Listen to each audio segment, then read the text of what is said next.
দুর্গাপুরে বেসরকারি medical college হাসপাতালের ডাক্তারি পড়ুয়ার গণধর্ষণের ঘটনায় ৩ জনকে গ্রেপ্তার করা হল।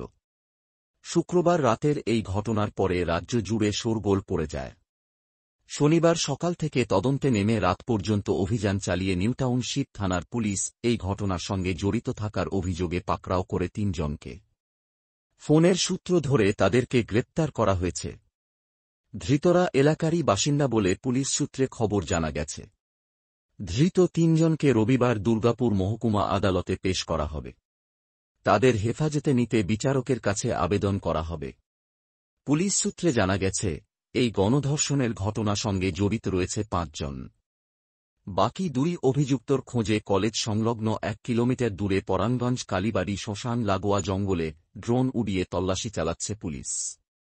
এর পাশাপাশি আশপাশের এলাকায় গ্রামে গিয়ে বাড়ি বাড়ি তল্লাশি চালাচ্ছেন পুলিশ আধিকারিকদের একটি দল।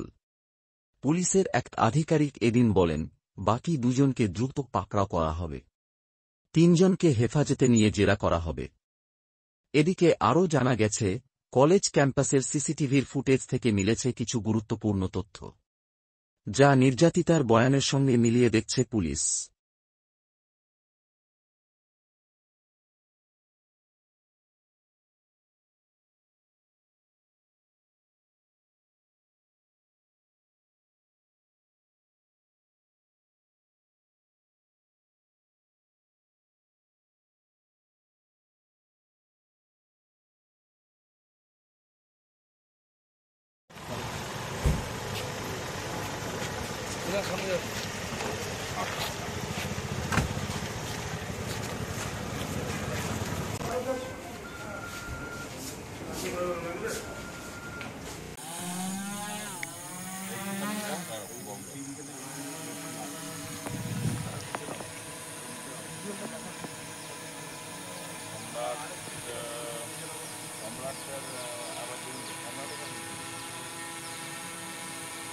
সম্রাটের